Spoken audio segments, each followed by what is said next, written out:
Alright, guys, so I just want to talk to you guys about my fourth favorite entry. We've gone over the first three, the color change engulfing near the 20.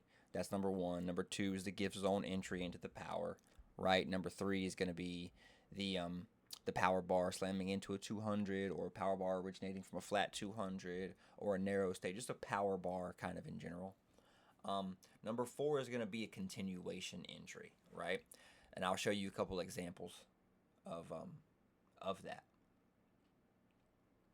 Um, so first, we're gonna do everything normal. We're gonna mark our Fab Four, find the last 45 minutes of price, right? Notice we open in a positive state. We open with the green candle. Don't pay attention to any of these candles. Just know that we're opening above the Fab Four, which is support, right? With a green candle. Okay, this is double confirmation. We got a little bit of selling pressure here, but double confirmation to the upside still, right? The very next candle, if your first candle is the color of the direction, so if your first candle is green and it's in a positive state above this Fab 4, and the second candle right after the first is also green, also the same color of the direction, and it breaks above the high of the opening candle, this is an entry for a continuation move to the upside. Okay? This is a play on momentum. The only reason I labeled this as my fourth favorite entry event, even though the reward is very high, the risk is also high. Because if you enter here, the closest you need to place your stop is going to be right under the originating bar. Okay? So this is your entry. This is your risk. This is your entry. Now, your reward is greater, obviously. But I'm just saying, look at this risk here.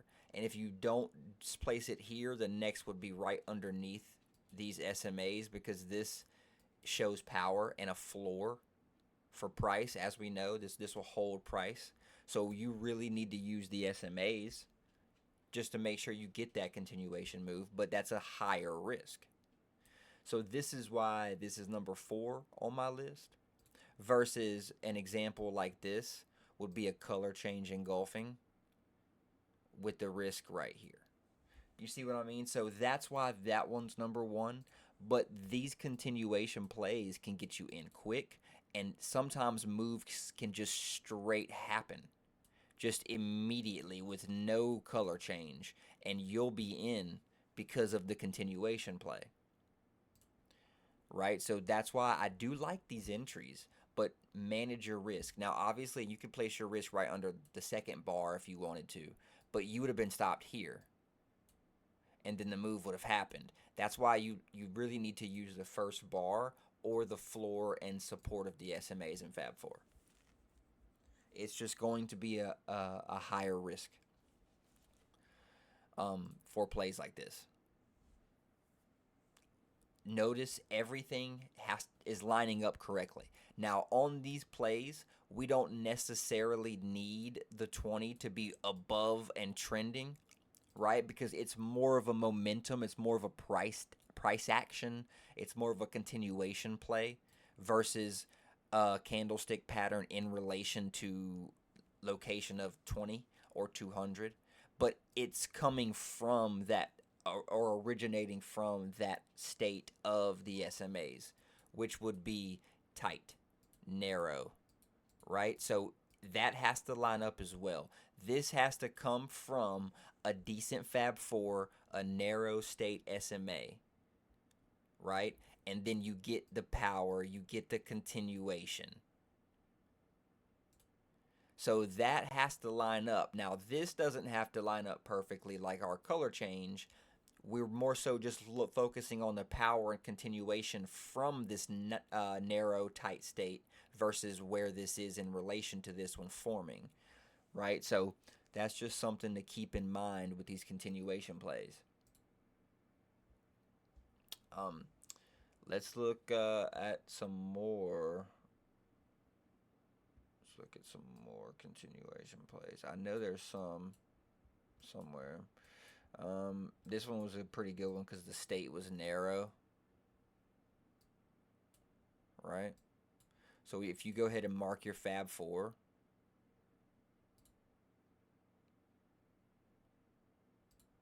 that's a beautiful state to have a Fab 4 in, right?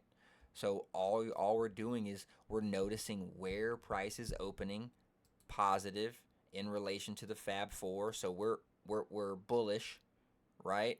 And then also we have a green bar opening right above the Fab 4, solid green hammer, buyer stepping in there, double confirmation to the upside. This candle forms. This candle breaks the high. Boom. Right here is an entry. That's an entry for continuation play. Now, if you would have had your stop loss 50% underneath the body, you could have been out this play depending on if this happened first and then went up or what. But anyways, but that's why you use this or you use this. But just notice the risk. Notice the risk in this.